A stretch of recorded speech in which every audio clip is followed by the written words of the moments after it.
네, 반갑습니다. 저 다시 한번 인사드릴게요. 저는 세계로에서 이장을 담당하고 있는 송선재 목사입니다. 네, 세계로교회, 창일교회, 종암제일교회 너무너무 환영하고요. 반갑고 축복합니다. 오늘 이 순간을 얼마나 기다렸는지 몰라요. 그래서 오늘 좀 옆에 보면서 축복하면서 시작했으면 하는데요. 우리 옆에 있는 친구들 아니죠.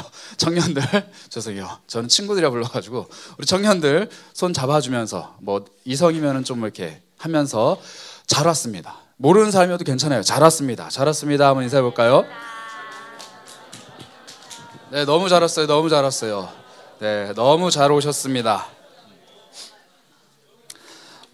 오늘 우리 개회 예배를 하면서 여러분들이랑 한번 말씀을 나누고자 제가 묵상을 하다가 이 본문을 한번 골랐습니다. 레위기 구약성경 9장 22절부터 24절까지의 말씀인데 혹시 화면 나오나요? 네.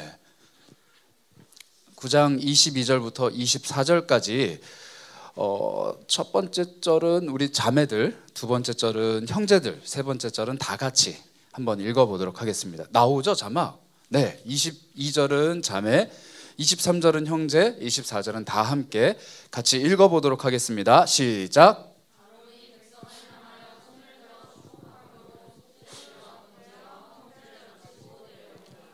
모세와 아론이 회막에 들어갔다가 나와서 백성에게 축복하매 여호와의 영광이 온 백성에게 나타납니다. 다 같이 불이 여호와 앞에서 나와 제단 위에 번제물과 기름을 사른지라 온 백성이 이를 보고 소리 지르며 엎드렸더라. 아멘.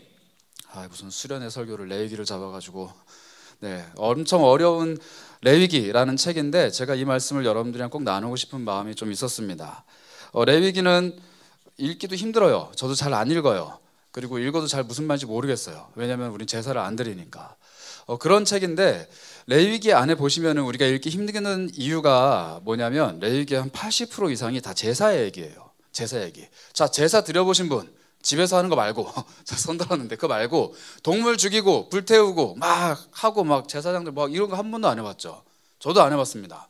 이런 제사를 우리가 드려본 적이 없는데 우리 현실과 동떨어져 있는 얘기들이 80%가 들어있는 책이 레위기예요. 그래서 이게 읽기가 힘든 책이에요. 그런데 한번 하나님의 관점에서 생각을 해보자는 거예요. 왜 하나님께서는 레위기라는 책을 통해서 자기가 원하는 바 이스라엘 백성들이 이거 꼭 했으면 좋겠다. 사실 레위기는 이스라엘 백성들이 출애굽을 하면서 처음 받은 모세를 통해서 준 몇 안 되는 5가지 성경 중에 하나입니다. 굉장히 중요한 책이에요.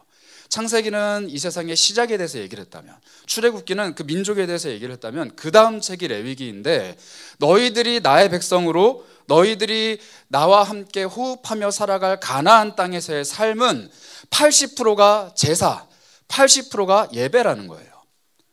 하나님이 나는 이런 하나님이야, 나는 이런 걸 좋아해, 나는 너네가 이렇게 살았으면 좋겠어, 나는 너희들한테 이런 복도 줄 수 있고 나는 너희들한테 이런 거 해결해 줄 수 있는 능력 있는 하나님이야 라고 얘기하면서 80%가 예배에 대해서 얘기하고 있다는 거예요.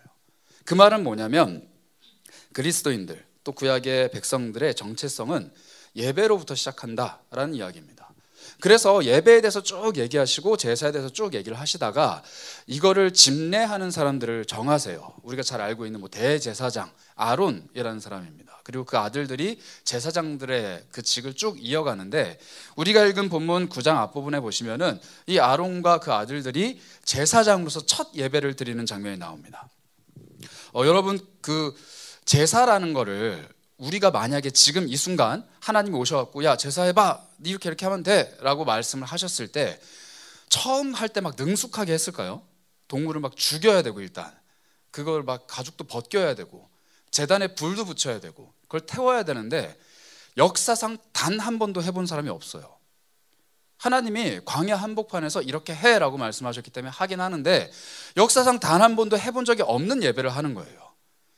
내가 한 번도 해본 적이 없었던 그 예배를 지금 해야 돼요. 심지어 나는 대제사장이에요. 제가 지금 그런 심정입니다. 저는 역사상 단 한 번도 청년부 연합수련을 해본 적이 없어요. 그런데 설교를 해야 돼요. 저는 지금 아론의 심정으로 하고 있는데 고민이 돼요. 왜냐하면 하나님이 이렇게 해라고 했으니까 그렇게 하기는 하는데 잘 하는 걸까? 하나님이 나한테 이런 예배를 드려라고 얼핏 들어서 그렇게 하는데 잘 하는 걸까? 우리 인생이 그렇다는 거예요. 여러분들 20대 혹은 30대, 40대 계신가요? 죄송해요. 없죠? 30대는 있겠죠. 40대 아직 없죠. 40 바라보는 몇몇 분들은 계실 텐데 되게 좋아하시네요. 네, 20대 30대를 안 살아본 상태로 우리가 살아가잖아요. 하나님이 나한테 20대 30대 청년의 시기를 주셨는데 여러분들 한번 자신 있게 손들 사람이 누가 있냐고요. 청년의 때는 이렇게 살아가는 거야. 청년 그리스도인들은 이렇게 살아가는 거야. 우리가 하는 예배는 이래야 돼. 신앙 공동체의 정체성은 이거야. 이게 바른 교회고 이게 바른 그리스도인이고 이게 바른 모습이야라고 자신 있게 말할 수 있는 사람이 없다는 거예요. 마치 광야 한복판에서 처음 예배하는 아론과 그의 아들들과 수많은 이스라엘 백성들처럼 우리도 똑같다는 거예요. 연합수련회 시작했는데 뭘 연합해야 될지 사실 잘 모르겠어요. 연합수련회 시작했는데 어떻게 하면 잘할 수 있을지 모르겠어요. 그냥 하는 거예요. 그런데 그때 하나님이 일을 하십니다. 어떤 일을 하셨냐면요, 22절을 보시면 이 모든 예배가 다 끝난 후에 아론이 이렇게 행동을 해요. 아론이 백성을 향하여 손을 들어서 축복을 합니다. 제단을 쌓아놓고 그 위에 올라가서 번제와 화목제와 모든 속죄제를 다 드렸어요. 그러니까 예배를 다 했어요. 하나님 명령하신 거 다 했어요. 그리고 마지막으로 뭘 했냐면은 여러분들과 같이 이렇게 앉아있는 수많은 이스라엘 백성들을 향해서 손을 들고 축복을 해요. 얼마나 멋있어요. 우리 그 예배 같은 게 보통 목사님들이 축도하고 나면은 있을지어다 아멘 하면은 뭐가 나와요? 빠밤 이렇게 나오잖아요. 그러면서 막 예배가 성대하게 딱 끝난 것 같아요. 근데 아론이 축복을 했는데 아무 일이 일어나잖아요. 얼마나 뻘쭘해요. 앞에 100만 명이 넘는 사람이 쫙 앉아 있어요. 제사도 막 드렸어요. 수많은 사람들이 아론만 쳐다보고 있어요. 100만 명이 넘는 사람이 아론만 쳐다보고 있다는 거예요. 멀리서 제사 드리는 아론, 가까이서 눈앞에서 막 지켜보는 그 아론의 모습에게 모든 사람의 시선이 쏠려 있고 그 아론의 축복이 손을 뻗어서 이스라엘 백성들에게 왁 했는데 아무 일도 일어나지 않아요. 그리고 아론은 뻘쭘하게 제단에서 내려옵니다. 뭐 아무 일 없으니까. 그리고 이제 어떻게 해야 돼요? 어떻게 해야 돼요? 그래서 궁금했던 것 같아요. 모세와 아론이 23절 회막에 들어갑니다. 회막에 들어갔다라는 것은 딱 하나예요. 하나님의 음성을 듣는 거예요. 회막은 하나님께서 계시는 곳이고 모세와 아론에게 친구처럼 그리고 아버지처럼 때로는 정말로 세세하게 말씀하셨던 하나님의 음성이 있는 곳이에요. 그곳에 들어갔어요. 그리고 모세와 아론이 하나님과 교제합니다. 무슨 교제를 했는지 어떤 대화를 했는지 우리는 알 수 없어요. 성경이 말하지 않거든요. 그런데 아론이 나와서 다시 한번 무언가를 해요. 볼까요? 우리 23절인데요. 모세와 아론이 회막에 들어갔다가 나와서 뭐 하죠? 백성에게 이거 안 띄워주네. 축복하매. 자, 축복을 2번을 한 거예요. 방금 했잖아요. 그런데 회막 들어갔다가 또 나와서 뭘 해요? 축복을 또 해요. 뭘까요? 앞에 축복이 조금 부족했거나 혹은 그 축복에 하나님이 무언가를 더 하셨을 수도 있어요. 축복을 2번 할 이유가 없잖아요. 그렇잖아요. 뭐 들어갈 때 축복하고 나올 때 축복하고 계속 축복하면 계속 축복해야 되는데 그 이후로 축복 안 하거든요. 2번을 하는데 제단 위에서 축복을 하고 내려왔을 때 아무 일도 일어나지 않았는데 하나님의 회막 안에 들어가서 나와서 다시 한번 축복하는 거예요. 그리고 그 축복이 있을 때 어떤 일이 일어났느냐? 23절 하반부인데요. 여호와의 영광이 회막으로부터 모세와 아론이 문을 열고 나왔던 그 회막 안에서 하나님의 밝은 광채와 우렁찬 음성과 연기와 우리가 알 수 없는 하나님의 그 영광 그 자체가 회막을 열고 회막을 뚫고 이스라엘 백성 앞으로 등장을 합니다. 그리고 하나님의 불이 나와서 이미 다 끝나버린 제사, 이미 다 끝나버린 그 제단을 다시 한번 불살라요. 그 불이 거기에 떨어져서 아론과 그 아들들이 드렸던 제물을 다시 한번 불태운다는 거예요. 그리고 하나님께서 자신의 모습을 드러내십니다. 우리의 예배, 우리의 공동체, 우리의 삶이 그런 거예요. 처음 할 땐 아무도 몰라요. 나의 20대, 나의 30대 몰라요. 저도 몰라요. 저도 앞으로 40대를 맞이할 거고 저도 앞으로 살아가는 인생이 있는데 제가 목사지만 부끄럽지만 여러분한테 고백합니다. 40대 그리스도인 어떻게 살아가는지 저 전혀 몰라요. 그래서 여러분들한테 해줄 수 있는 말은 30대, 20대까지밖에 없어요.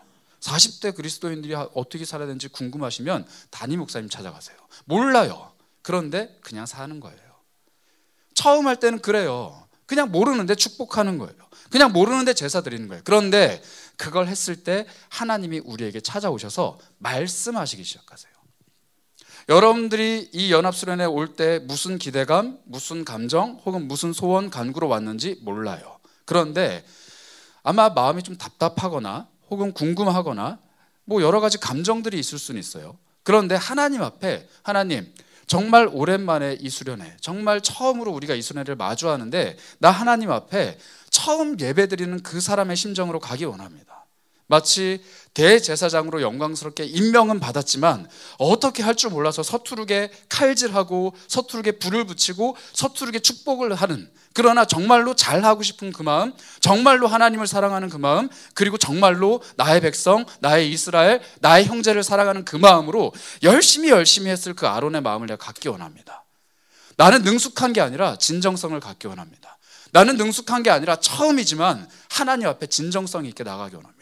오늘 그 예배가 그렇게 되기 원합니다. 이 마음으로 한번 다가가 보세요. 그러면 하나님이 말씀하신다는 거예요.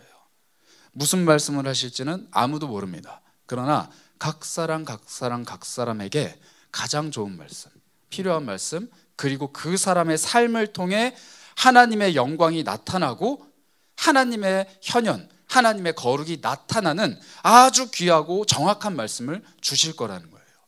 그래서 여러분들 착각하시면 안 돼요. 수련회 때 예배 뜨겁게 해야지, 나 기도 열심히 해야지, 나 하나님 앞에 가장 좋은 거 드려야지. 좋아요, 제일 좋은데 기도 안 된다고 해서 낙심하지 마세요. 뭘 어떻게 해야 될지 모른다고 해서 낙심하지 마세요. 하나님 앞에 예배하는데 내 마음이 눌려 있다고 해서 낙심하지 마세요. 그게 정상이에요. 그게 정상이에요.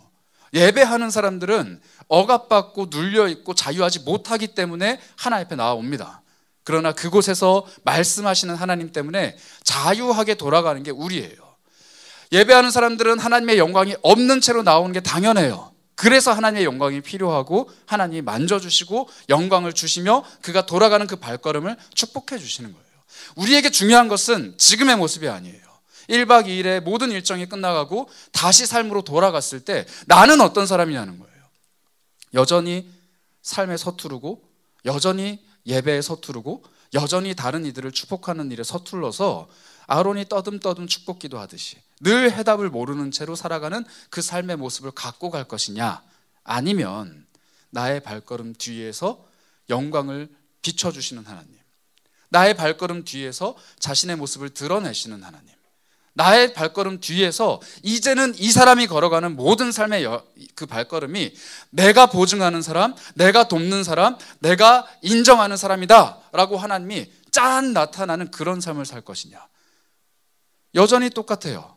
사람들 앞에서 축복을 하기 위해 손을 펼치는 아론의 모습은 여전히 똑같아요. 회막을 들어가기 전이나 회막을 나와서나 우리도 똑같을 겁니다.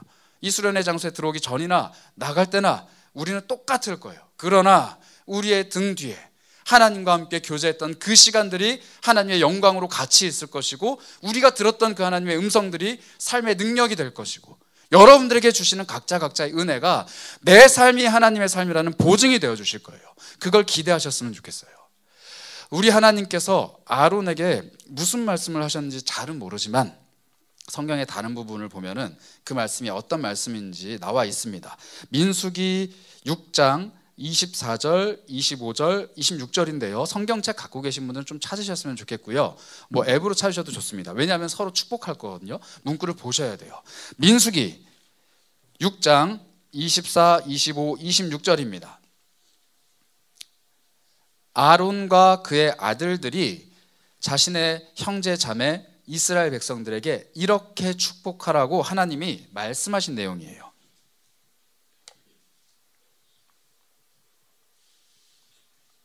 제사장의 축복이라는 부분인데 제가 한번 읽고 여러분들 눈으로 한번 따라와 보세요. 여호와는 너에게 복을 주시기를 내가 원한다. 하나님이 너를 지켜주시기를 원한다. 여호와는 그의 얼굴을 너에게 비춰주시고 그 은혜를 베풀어 주시기를 원한다. 여호와의 얼굴이 너를 향하여 밝게 드러나고 너에게 세상이 알 수 없는 평강이 있기를 원한다. 여러분, 아론이 수백만 명이나 되는 이스라엘 백성들을 다 알았을까요? 한 명 한 명 다 이름도 알고 관계를 맺었을까요? 그 사람들은 아론을 알았을지는 모르겠지만 아론은 아마 모르는 사람들이 있었을 거예요. 그러면 이 축복, 정말 형식적인 축복 아닐까요? 손을 들어서 모르는 사람에게 여호와가 너에게 복 주시기를 원한다, 여호와가 너를 지키시기를 원한다, 여호와가 너에게 모든 것 다 해주시길 원한다 하는 그 축복이 과연 정말 진정성 있는 축복이냐는 거예요. 아론에게 요구되는 건 관계나 아론에게 요구되는 것은 진정성이 아니었어요. 아론에게 요구되는 것은 하나님의 말씀입니다. 내가 그 사람을 축복하길 원하는데 너를 통해 할 거야. 이게 1박 2일의 우리 수련의 키가 됐으면 좋겠어요. 여러분도 서로 모르잖아요. 뭐 교회끼리는 알지만 몰라요. 심지어 닉네임이에요. 심지어 나이도 몰라요. 성별만 얼추 알 수 있을 뿐이에요. 네, 죄송해요. 얼추라고 말씀드린 거는 좀 긴가민가한 사람들이 있어서 그래요. 얼추 알 수 있을 뿐이에요. 그런데 그 사람에게 여러분들 이 의무감을 가지고 축복해 보시라고요. 나 당신 누군지 몰라요. 오늘 처음 만났어요. 그런데 당신이 하나님 믿고 나도 하나님 믿고 당신이 하나님의 사람이고 나도 하나님의 사람이라면 나에게 하나님이 말씀하시는 대로 내가 당신을 축복합니다. 1박 2일이 아니라 여러분의 평생에 하나님의 복이 함께 있기를 원합니다. 어떤 분들은 오늘 내일 만나고 평생 죽을 때까지 다시 안 만날 수도 있어요. 그렇잖아요. 현실적으로 좀 얘기해 보자고. 안 만날 수 있어요. 그런데 천국 가면 만나요. 그렇기 때문에 우리의 관계는 너무 소중해요. 오늘 이 만남이 너무 소중한 거예요. 이 소중한 만남 위에 하나님이 이 축복을 주십니다. 여호와는 너에게 복을 주시길 원한다. 그래서 오늘 한번 실습을 해볼 건데 옆에 있는 형제 자매들이랑 한번 이렇게 축복을 같이 할 거예요. 그런데 아는 사람 말고 모르는 사람과 혹은 친한 사람 말고 별로 안 친한 사람과 해보겠습니다. 민망하죠? 1박 2일 내내 이거 해야 돼요. 그러니까 여러분들 한번 돌아보시고 저 보지 마시고 돌아보시고 눈 마주치면서 제가 드리는 이야기를 그대로 따라 하시되 하나님의 마음, 하나님의 말씀이라 생각하면서 축복하셨으면 좋겠어요. 짝을 한번 지어보시겠어요? 뻘쭘하게 있지 말고 빨짝 지으세요. 짝 지으시고 제가 읽겠습니다. 여러분들은 따라해 주시면 돼요. 꼭 둘 아니어도 돼요. 셋, 넷이어도 됩니다. 앞뒤로 교회별로 섞여 주셔도 돼요. 자, 짝 지으셨죠? 준비되셨죠? 제가 읽으면 여러분들은 따라 읽는 겁니다. 여호와는 내게 복을 주시길 원합니다. 여호와는 너를 지켜주시길 원합니다. 여호와는 그의 얼굴을 너에게 비춰주시길 원합니다. 길어지니까 버벅거리는 사람이 있습니다. 여호와는 은혜 베풀어 주시기를 원합니다. 여호와께서 그 얼굴을 당신에게 향하시길 원합니다. 세상이 알 수 없는 평강이 당신에게 있기를 원합니다.